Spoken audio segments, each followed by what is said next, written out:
is there a sense of just go out and get the thing done, or what did you see in the locker room from these guys that made you think that they were going to do what they did in the second half? It's a good question.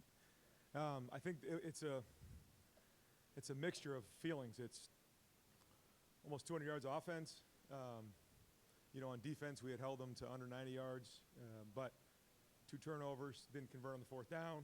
I thought we worked hard trying to score there, and then the last 4 minutes of the first half didn't do that.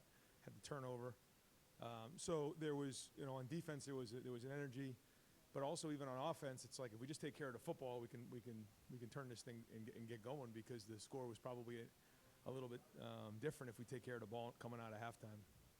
Then, we really wanted to come out and have a great drive, to start the third quarter. And then we started getting the short fields on the turnovers, and the game just, flipped there. And I think it ended up being 28 straight points. And so that was good to see. Not that you like to see those kind of things, but it is good to face a little bit of adversity and see how our team responds. And so all things we can learn from. Over to the left, Cameron Teague Robinson, The Athletic. Ryan, it seemed like you guys could run when you wanted to in this game. Deep at the line, kind of controlled Caleb Johnson.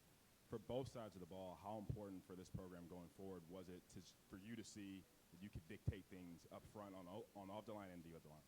Well, that was the challenge coming in, was, we say 60 minutes of inside drill and figure out where we are, running the ball and stopping the run.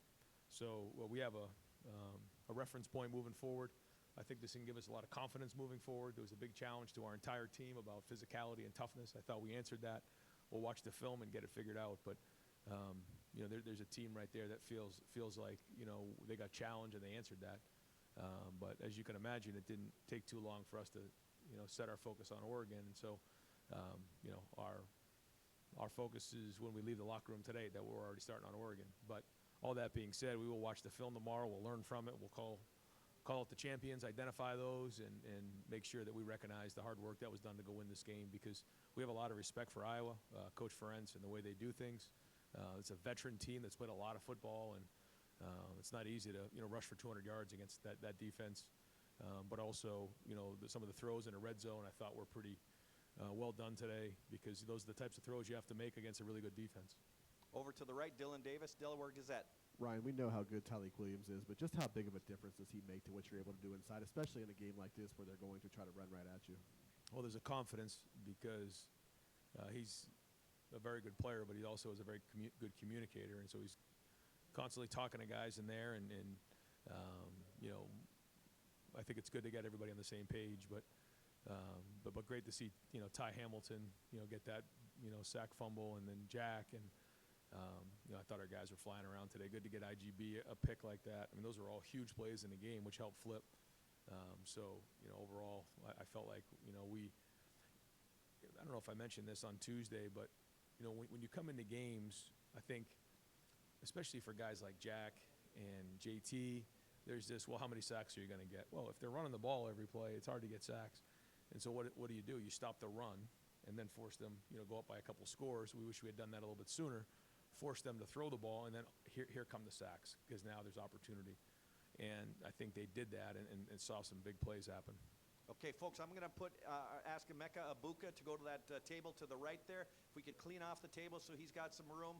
Okay, and then we'll go over to the left, Rob Aller, Columbus Dispatch. Hey, Ryan, as a coach with an offensive background like yourself, do you appreciate more what your defense can do and is doing with the takeaways, with holding the number 1, number 2 back in the nation to what the yardage he had? Yeah, there's no question, yeah.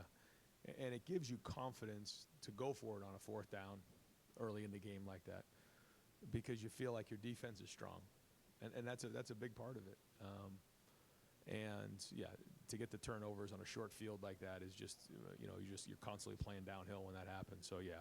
I mean, those are huge in a game, and I guess, the turnovers ended up 3-2, or maybe with the downs 3-3, but those are all really big plays in the game. So, anytime we can do that, it's a game changer. Over to the right, Austin Ward, the podcast. Ryan, I know you don't pay too much attention to the stuff that's said outside the program, but it feels like maybe Emeka doesn't get the acclaim that he deserves, or at least that you guys feel for him in the locker room. I don't know if you can assess that or not, but What is his value to this offense? Yeah, I think Emeka's one of the best receivers in the country, and it hurt him last year to have the high ankle sprain, but when you think about where he was, the year before and now what he's doing now, you see a complete player. He's the captain of our team. He's a warrior. He does all the dirty work like he did in the Michigan State game, but then to see him come back and have 3 touchdown catches and contested all 3 of those was huge. And so, no, he's a leader. He's a warrior, and he's I think, again, one of the better receivers in the entire country, and he's only getting better the more he plays. Joey Kaufman, Columbus Dispatch.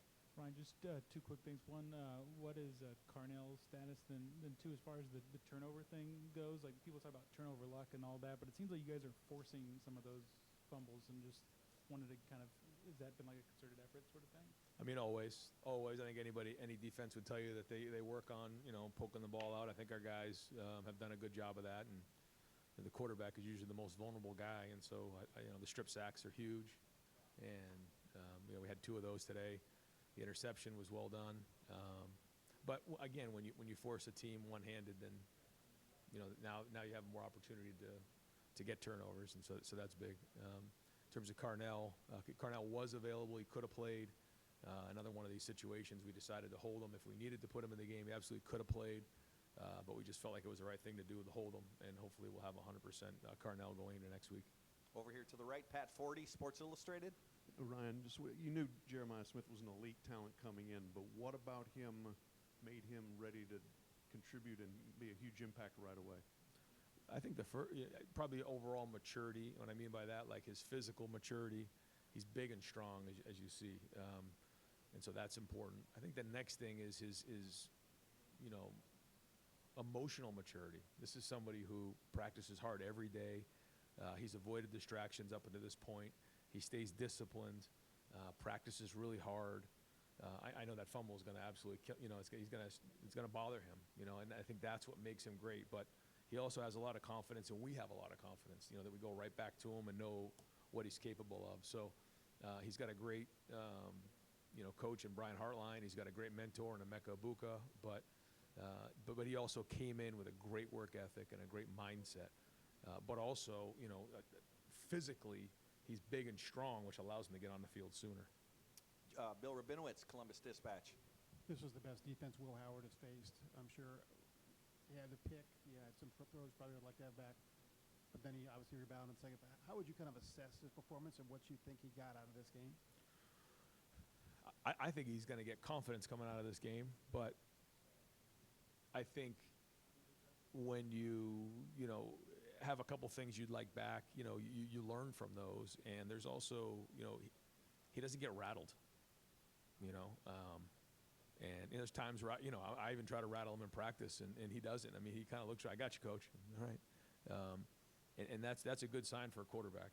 And I know he would like to have, that throwback and a couple other things. But I thought the throw to Jeremiah on the double move was excellent, and some of those throws down the red area, the one in particular to Emeka in the corner of the end zone here on the close side was a tremendous throw and catch, and he did make some nice third down throws. Even the third down throw he made on 3rd and long to get it to 4th and manageable. We probably were going to pooch there, but he got enough. Jeremiah got it to, I think, was it 4th and 2 or 4th and 3, and then he converts on the 4th down. I mean, those are huge plays.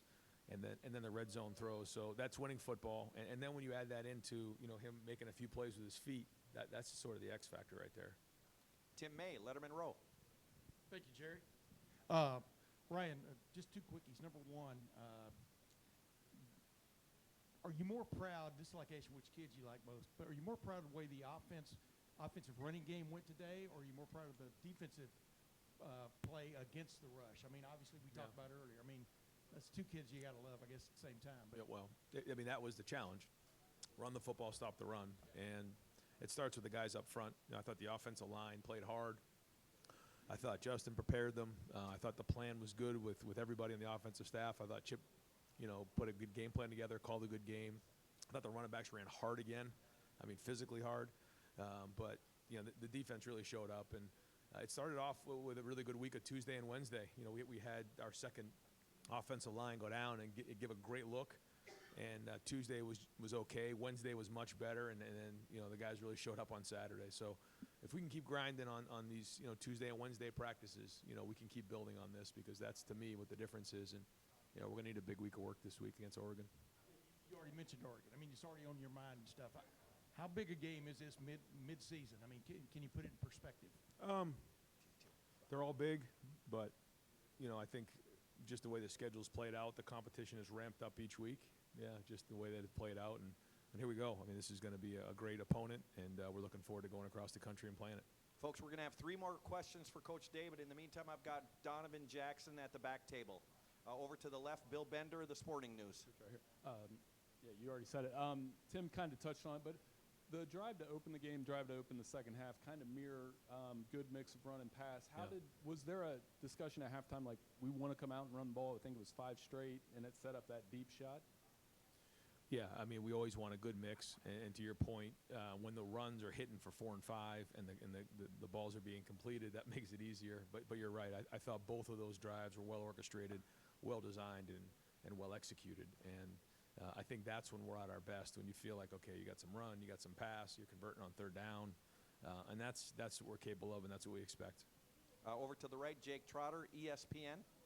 Ryan, back to Jeremiah. Those 2 catches in the 3rd quarter, how did they help change the game? Yeah, that was a big point in the game, and I think it was 3rd and 6 or 7, and we caught them in a bracket coverage, and executed that double move, and you only get a couple of those in practice where you can actually get it. But the key to me, I thought the throw and the catch was excellent, but the protection on a double move has to be really strong, because it takes time. And I thought I'd like to see how much time that actually took on the watch. My guess is probably longer than 3 seconds. Anytime you get that kind of protection, that's huge. And so that was a challenge for the offensive line. We knew that on that play we could get a next play if we were able to hold on, and we did. And then Will and Jeremiah did the rest. And then to come right back with the one-on-one that was a big time play. Yeah. And final question for Coach Steve Hellwagon, 24/7 Sports. Coach, I want to ask you about the linebackers, Sonny Styles, Cody Simon. It just feels like with each game, you're feeling Sonny Styles' presence a little bit more. He seems like he's getting comfortable and confident. And that series down on the goal line where they didn't let him off the goal line right before halftime, those guys really stood up. Yeah, they did. And you look at Higgins for them, number 34. I think he had 171 tackles last year. How many inside zones has he seen in his life? And you think about where Eichenberg was, and you think about some of the great linebackers that are out there. They've played a lot, they've seen a lot. They're able to diagnose plays, and the more Sonny plays, the more he's able to learn and diagnose those plays faster. And Cody played strong in there. Arvell was in the mix. Safeties were strong. Lathan came up, made some plays. Caleb played well again. So they were all involved with it. But no, good to see Sonny get more and more of those reps, because every rep he gets is an investment in his future, and he'll play faster and faster the more he plays. Great. Coach, thank you very much. Thanks, guys. All right, if we can start to wrap